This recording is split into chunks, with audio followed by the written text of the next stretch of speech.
Hello guys, so today again we are back with a new video. पिछली video में हम लोगों ने aggregate demand and related concepts का चैप्टर स्टार्ट किया था और उसमें से हमने उसके फर्स्ट पार्ट को कवर किया था, that is aggregate demand, only aggregate demand and two sector model, जिसमें हमने उसका शेड्यूल किया था और उसकी डायग्राम को एक्सप्लेन किया था। सो आज की वीडियो में हम करेंगे एग्रीगेट सप्लाई से स्टार्ट। एग्रीगेट डिमांड हमारा मीनिंग और उसका शेड्यूल डायग्राम डन हो चुका है, अच्छी तरह से वीडियो अपलोड हो चुकी है और आप लोगों ने देखी भी है, लेकिन अभी तक मुझे उसमें कमेंट्स नहीं आ रहे हैं, आपकी क्वेरीज नहीं आ रही हैं। सो प्लीज़ गाइस फटाफट से उसको देखो और उसमें से अगर कोई भी आपको डाउट है तो वो कमेंट सेक्शन में अपना लिखो, क्योंकि मैं हर एक कमेंट को अच्छी तरह से पढ़ती हूँ और उसको रिप्लाई भी करूँगी। सो आज की वीडियो स्टार्ट करते हैं। Aggregate demand and related concepts में सिर्फ हम एग्रीगेट डिमांड के बारे में नहीं पढ़ेंगे, हम एग्रीगेट सप्लाई के बारे में भी पढ़ेंगे और उसके बहुत सारे रिलेटेड कॉन्सेप्ट्स हैं जो कि आगे के आगे वीडियोस में हम लोग पढ़ते जाएंगे। आज की वीडियो बहुत ज्यादा बड़ी नहीं है, इस करके फटाफट से समझ लो। एग्रीगेट सप्लाई, एग्रीगेट डिमांड क्या थी? एग्रीगेट डिमांड और मार्केट डिमांड में फर्क समझाया था कि aggregate demand is total demand of final goods and services overall, पूरी। लेकिन मार्केट डिमांड क्या थी? इससे एक मार्कर की कितनी डिमांड है मार्केट में, दैट इज मार्केट डिमांड। लेकिन एग्रीगेट डिमांड में हर चीज की डिमांड आ जाती है, मार्कर की, बोर्ड की, डस्टर की, बुक्स की, एवरीथिंग। सो एग्रीगेट सप्लाई क्या है? It refers to money value of final goods and services, money value of final goods and services that all the producers are willing to supply in an economy in a given period of time. in a given period of time means एक accounting year में, 1 year में producers कितना willing करते हैं, producers कितना चाहते हैं कि वो सप्लाई करें। सप्लाई इन द सेंस कि कितनी एक वो प्रोडक्ट बनाएंगे कि उसका वो प्लान कर रहे हैं, सिर्फ उसमें प्लानिंग प्रोसेस है। जैसे एग्रीगेट डिमांड में प्लान्ड डिमांड थी वो हमारी, इसमें भी ये प्लान कर रहे हैं प्रोड्यूसर्स कि एक साल में हम कितनी सप्लाई करेंगे फाइनल गुड्स एंड सर्विसेज की। फाइनल गुड्स कौन से गुड्स होते हैं? Those who are ready to use, मार्कर रेडी टू यूज है।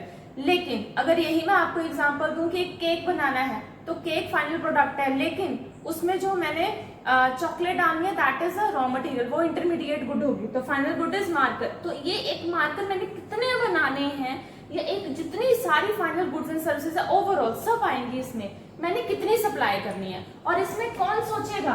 किसका मेन पार्ट है? प्रोड्यूसर, क्योंकि प्रोडक्ट को कौन बनाएगा? प्रोड्यूसर ही बनाएगा।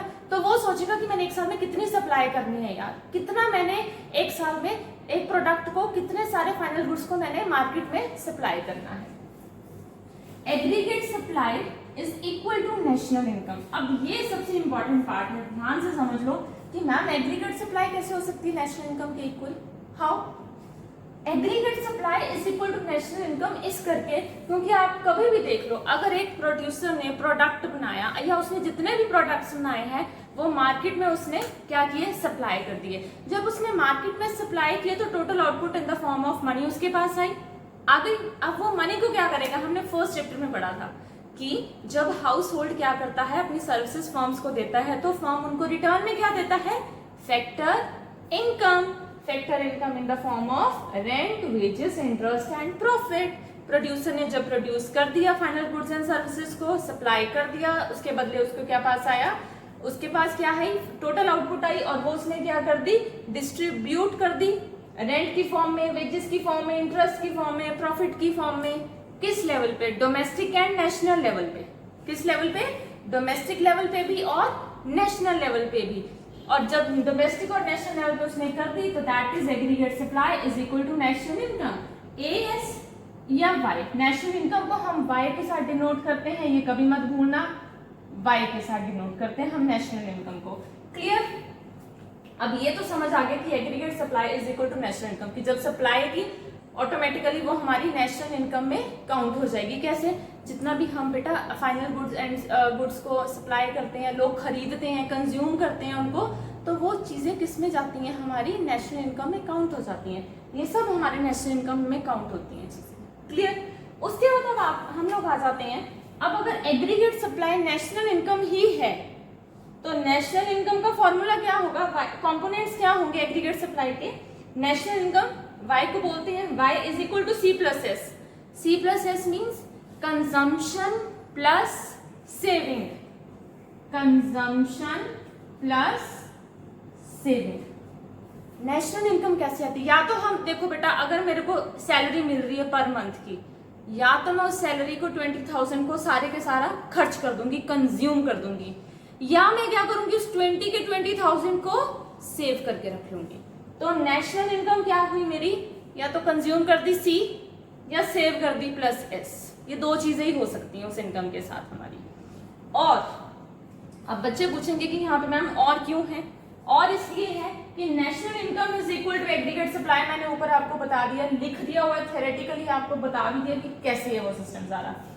तो अगर national income is equal to aggregate supply है तो ये यहाँ पे भी लिखो, अगर national income is equal to C plus S है तो एग्रीगेट सप्लाई भी is equal to C plus S हुआ।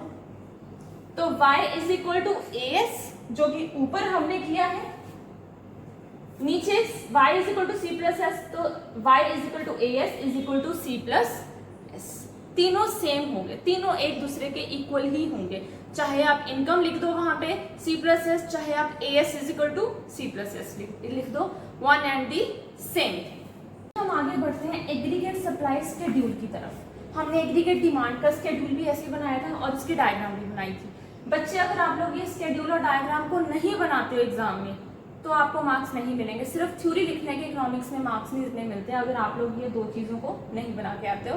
प्लस वन में माइक्रो पढ़ी है तो आप लोगों को पता ही होगा कि शेड्यूल और डायग्राम्स की कितनी वैल्यू है इकोनॉमिक्स में। तो आगे हम स्टार्ट करते हैं एग्रीगेट सप्लाई शेड्यूल की तरफ। ये वही सेम शेड्यूल है, आपकी बुक्स में भी आपको गिवन होगा, तो हाँ आपकी बुक्स में भी यही गिवन है, तो मैं भी इसका इसी को ले रही हूँ ताकि आप लोगों को इजी हो समझना। तो इनकम ले ली हमने सबसे पहले, कंजम्पशन ले ली, वहां पे भी हम कंजम्पशन लेते थे, यहाँ पे पर हम सेविंग ले रहे हैं इन्वेस्टमेंट की जगह, और यहाँ पे एएस निकालेंगे। क्लियर, इनकम हमारी वही है 0, 100, 200, 300, 400, 500 एंड 600। कंजम्पशन कितनी कर रहे हैं, 0 इनकम है, 40 कंज्यूम किया, कमा कुछ नहीं रही हूँ 40 रुपए लेकिन खा रही हूँ। कैसे, क्या बोलते हैं इसको, जब कुछ नहीं कमा रहे हैं पर फिर भी हम अपनी जो सर्वाइवल के लिए 40 रुपीज तो मुझे खर्च करने ही पड़ेंगे ना, ऑटोनॉमस कंजम्पशन, जिसको कि किसके साथ डिनोट करते हैं हम, सी बार के साथ। क्लियर, पिछली वीडियो में समझाया हुआ अच्छी तरह से ऑटोनॉमस कंजम्पशन क्या होती है, व्हेन इनकम इज 0। क्लियर, अब इनकम 0 है तो 40 कंज्यूम कर रही हूँ, सेव कितना कर रही हूँ, -40। सेविंग कैसे निकालते हैं, इनकम माइनस कंजम्पशन, सेविंग हो जाती है। अब कमाया कुछ नहीं लेकिन सर्वाइवल के लिए जो रोटी खानी थी, कपड़ा पहना था, उसके लिए 40 रुपीज खर्च कर दिया कंज्यूम 40। अब सेव थोड़ी ना करूंगी तो वो माइनस में चली जाएगी। जब हमारी कोई चीज माइनस में, ये सेविंग चली गई है -40, इनकम 0 थी, ध्यान से देखना, फिर भी 40 रुपए मैंने खर्च किए, सेविंग -40 आ गई, दैट इज डिस सेविंग। क्या बोलते हैं इसको, डिस सेविंग। ध्यान से समझना, जब हम 0 कमा रहे हैं और खा रहे हैं 40 रुपए, इसको बोलते हैं ऑटोनॉमस कंजम्पशन। जब सेविंग -40 आ जाएगी उसको बोलते हैं डिस सेविंग। क्लियर, अब आगे क्या था, इनकम 100 रुपए थी पर कंज्यूम 120 किया, फिर 20 रुपए ज्यादा किए, सर्वाइवल के लिए करना पड़ रहा था। क्लियर, क्यों, क्योंकि इनकम बढ़ी तो मेरा खर्चा भी बढ़ गया, पर सेव कितना हुआ, income minus consumption is equal to -20, ये फिर डिस सेविंग हो गई। क्या हो गई, ये डिस सेविंग होगी कि कमाया तो कम, खाया ज्यादा, अब बचाओगे कहां से। क्लियर, उसके बाद इनकम 203, कंजम्पशन 200, सेम हो गई। जब हमारी कंजम्पशन ये सेम हो जाती है तब हमारी सेविंग कितनी रह जाती है, 0। Income consumption is equal to income, aggregate supply में consumption is equal to income, जितना कमाया उतना खा लिया। 200 कमाया, 200 मैंने इनकम मेरी थी, 200 मैंने क्या की, कंज्यूम कर ली, स्पेंड कर दी, तो मेरी सेविंग कितनी हुई, 0। अब 300 इनकम थी, 280 कंजम्पशन किया तो 20 मेरी सेविंग हुई। अब मैं वाकई 20 रुपीज सेव कर रही हूँ। अब एएस को कैसे हम फाइंड आउट करेंगे, कंजम्पशन प्लस सेविंग, 40 प्लस -40 तो 0 आ गई ना, 40 - 40, 120 -20 100 आ गई, 200 -0 200, 280 -20 200 प्लस करने हैं, 280 प्लस 20 300, 360 प्लस 40 400, 440 प्लस 60 500, 520 प्लस 80 600। ये आपका बन गया स्केड्यूल। होपफुली समझ आ गया। 3 पॉइंट सबसे इंपॉर्टेंट थे कि जीरो इनकम थी, 40 कंज्यूम किया, 40 रुपीज खा लिए मैंने, तो सेविंग -40 हो गई, that is known as a dissaving. Clear. उसके बाद आ जाते हैं डायग्राम पे। एडी की डायग्राम तो मैं फिर कहूंगी कि थोड़ी सी बनाने में आपको मतलब टाइम लगा होगा। इसकी डायग्राम बहुत इजी है। हमने यहाँ पे क्या किया, इनकम ले ली अपनी, जो कि ये थी मेरी। अगर आप शेड्यूल को ध्यान से देख रहे होंगे ना, इनकम वाला देखो जरा, 0 to 600 एएसपी कितनी निकली है, 0 to 600। ऊपर भी बेटा समझाया कि aggregate supply is equal to national income, जो मेरी नेशनल इनकम है वो एग्रीगेट सप्लाई की इक्वल ही होगी। तो हो गया ना स्केड्यूल हमारा बिल्कुल सही। जितनी इनकम थी उतनी मेरी एग्रीगेट सप्लाई निकली है, जो कि ऊपर बात प्रूव हो चुकी है पहले। क्लियर।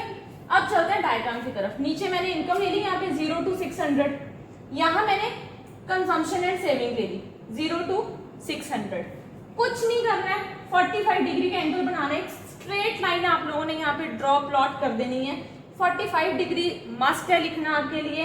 45 डिग्री लिखने का क्या रीजन है, that consumption is always equal to income. अगर जितनी आपकी कंजम्पशन है उतनी ही आपकी इनकम होगी। अगर मैंने 200 कंज्यूम किया तो 200 इनकम थी मेरी, दैट्स इट। अगर आप इसको, कई बच्चे क्या करते हैं, डायरेक्ट लाइन उनसे नहीं प्लॉट हो पाती है, तो बेटा आप लोग ये ऐसे करके ड्रॉ कर देना इसको, ठीक है, तब भी ये बिल्कुल सही ही बनेगी। और अगर ऐसे नहीं करने की जरूरत तो स्ट्रेट लाइन लगाओगे, 45 डिग्री मस्ट लिख के आना, तो आपकी ये डायग्राम के आपको फुल मार्क्स मिलने वाले हैं। तो ये था आज का हमारा concept, that is aggregate supply schedule and diagram with explanation. Hopefully आप लोगों को समझ आया होगा।